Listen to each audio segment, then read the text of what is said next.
నవ్యాంధ్ర రాజధాని అమరావతికి శంకుస్థాపన చేసిన ప్రధాని మోదీ పునర్నిర్మాణ పనులకు శ్రీకారం చుట్టడానికి మరోసారి రానున్నారు. సుమారు 42,000 కోట్ల విలువైన పలు అభివృద్ధి పనులకు శంకుస్థాపన చేసేందుకు రావాలని సీఎం చంద్రబాబు ఆయన్ను ఆహ్వానించారు. ఈ ఆహ్వానాన్ని ప్రధాని కార్యాలయం వర్గాలు ఆమోదించినప్పటికీ నిర్దిష్టమైన తేదీని ఖరారు చేయలేదు.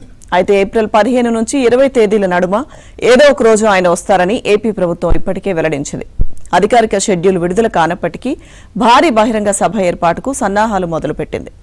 వెలగపూడిలోని సచివాలయ భవన సముదాయానికి వెనుక వైపు N9 రోడ్డుకు పశ్చిమంగా ఉన్న ప్రాంతాన్ని సిద్ధం చేస్తున్నారు.